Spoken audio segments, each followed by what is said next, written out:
What's up, what's up, what's up, what's up, what's up? How you doing? How you been? How your mama now? Welcome back to Club AJ, the channel where the vibes don't stop. Okay, y'all, today I got a quick little video. It's been a minute since I made a video. I've been mad busy with this new job. I haven't had an off day in 2 weeks. And I'm spending it with y'all, so yeah, I know y'all gonna forgive me. So let's jump into the video today, y'all. I'm gonna do a story time today because, like I said, only off day.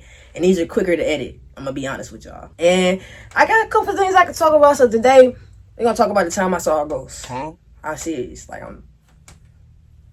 It's a crazy story. And I really never told nobody this, like, for real. So let's get to it. So the time I saw a ghost, y'all. Backstory.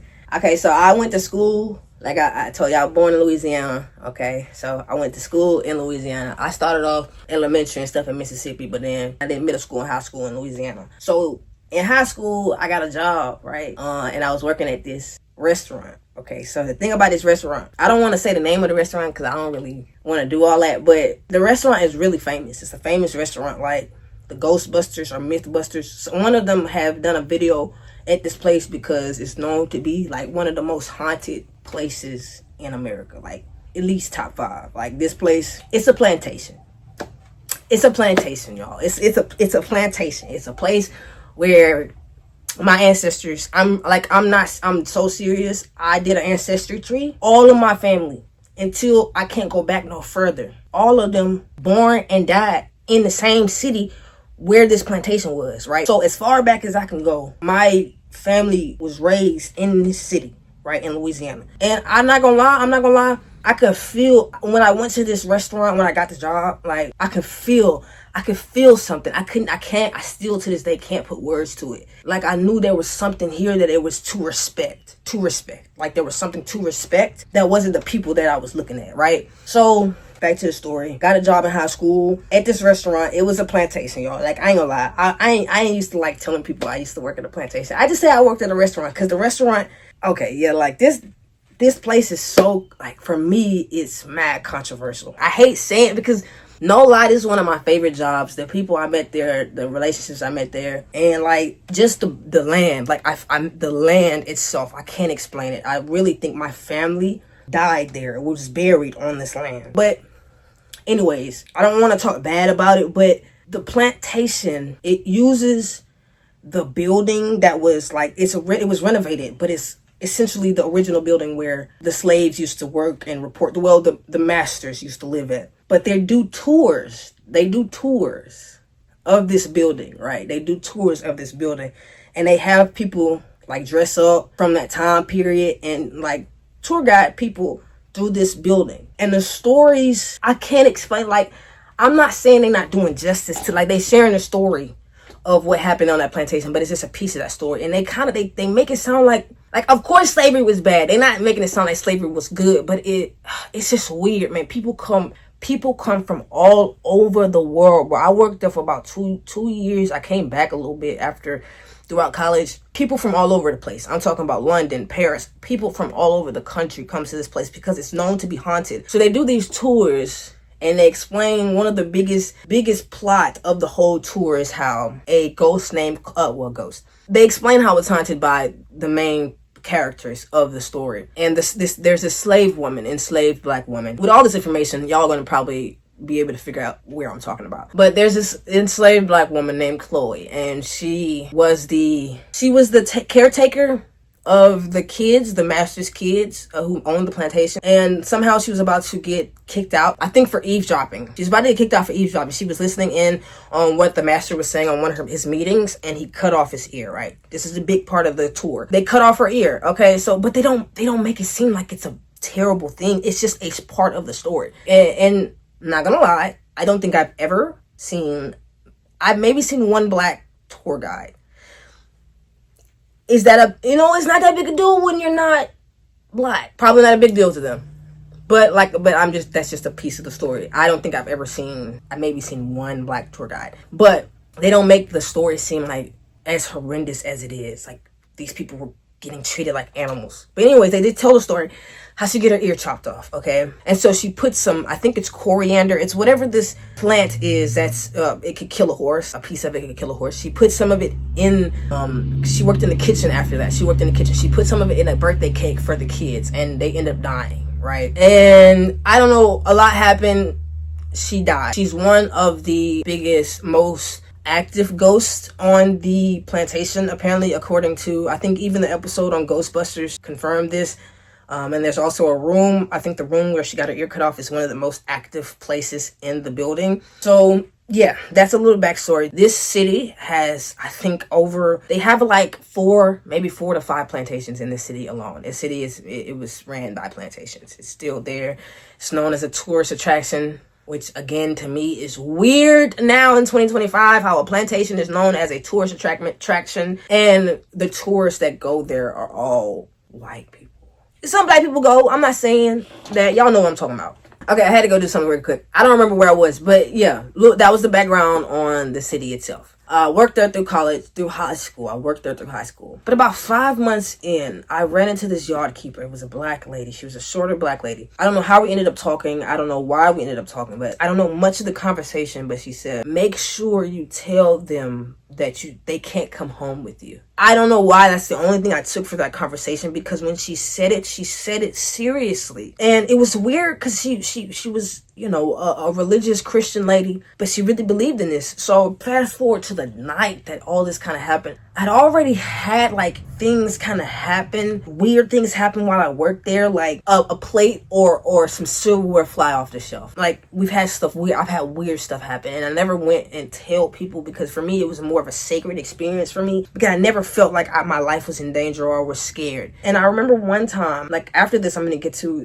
the ghost encounter, right? But this is also kind of important to the whole story. One time I was dating my ex, and this place is like a fancier place, so I love taking people there. And my ex, I brought her there, and she was fine the entire time. But once, and I bought tickets to go on the tour. Once we got on the tour and we started going into the house, she started feeling so bad. Like we drove 3 hours there, like maybe 3 hours there. We ate, we're fine, we're doing good. But once we got in that house, she kept saying, I don't feel good. I don't feel good. I don't feel good. This is weird. I feel weird. And she kept feeling like she was about to faint. And it got so bad, we had to leave before we got out the first room that the tour started in. Like something did not want us there. But once we got out of the house, we walked to the car, she started feeling better. And she was like, I'm so sorry, I don't know what happened. I'm like, for me, I'm thinking, because I know that this place, there's more here. So many slaves died here. They didn't go and bury these people in a cemetery. They buried them out back, like, or left them in a tree to rot and let the slaves figure out what to do with the body. Like, I know that there was life here, and there was a lot of life that died here, and there's a lot of blood that was shed here. So I was worried about the tour. Forget the tour. I've been on a tour. I thought you wanted to go on the tour. That was another weird thing, and I know for a fact that was connected. Okay, but the ghost encounter, okay, it was night, and it's the exact same thing. That's why I told you what the yard keeper told me, because it was after work. After work, we would always have a good time cleaning up. We knew we had to do it. We'd be there till like 1 o'clock. The store closed maybe at 9. Like the last person gets set at 9. We'd probably get out of there like 12, 1 o'clock if we were having a good time. So it was like 1 o'clock in the morning. I'm getting in my car to go home. We got clean up. Everybody's leaving.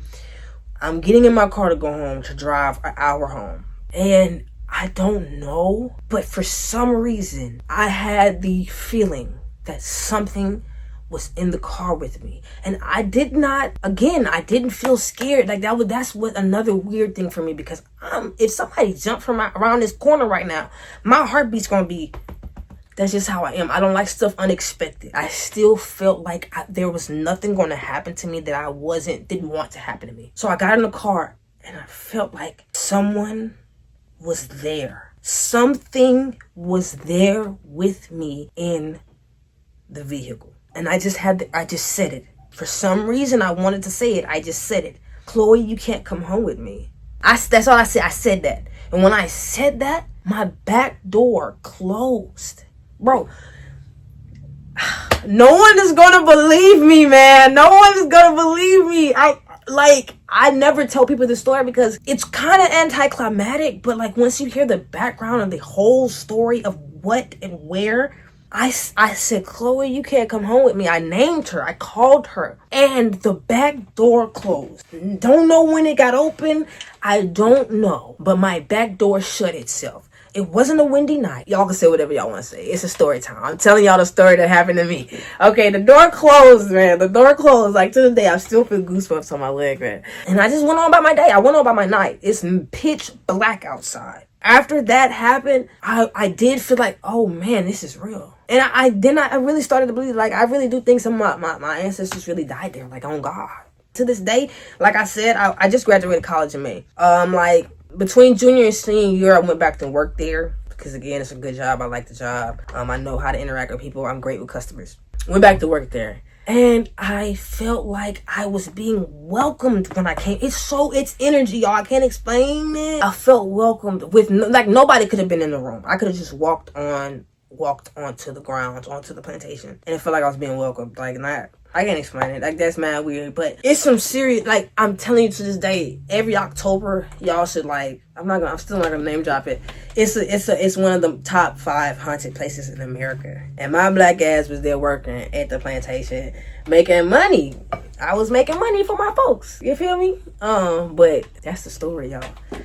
I saw a ghost. I didn't see it, but I felt it. And I had an experience with an interaction with it. And not gonna lie, they have a display at the plantation of pictures and videos that were taken. Again, this place has been around forever, for years. It was a plantation back in slavery. So I guess, obviously when cameras and stuff became a thing, and they allowed people to come stay there, they've been taking pictures, and they have an archive of all the pictures on display, like a slideshow playing in the gift shop of pictures they've had sent to National Geographic and verified that it hasn't been tampered with. It's a real organic video, and you can see ghosts. You can see on the plantation, in the rooms where people, like, because people come there to experience that. Like, if they don't experience there, they'd be like, oh man, well, maybe next time. But, like, they come there to experience that, so they'll leave a camera running while they sleep. They'll take pictures of everything and all the time. And some of the videos and stuff they go back and watch, they catch something. And they got videos of that stuff. Like, what you want me to say is not real? That's fake? Could be. Could not be. But I'm going off what I felt. And the facts of the matter, people, if 300 people died on the same grounds, doing the same thing, singing the same music, feeling the same pain, wanting the same revenge, all the blood spread on that same ground, having endured it for over 400 years, man, there's probably a lot of energy there. That's it, y'all. That's the video. That's a story time, okay? I might do more story times. I like to talk, but I just don't have much stuff that happened. I have stuff, but it's like, I don't want to be sad on here. This is an interesting video. So y'all tune back in for another video. It's coming. It's coming. I keep telling y'all it's coming. Be patient. Like, comment, subscribe if you want to. If you don't, I still love you. And I'll see y'all next time. Peace. We used to roll at the rink. We used to roll at the rink.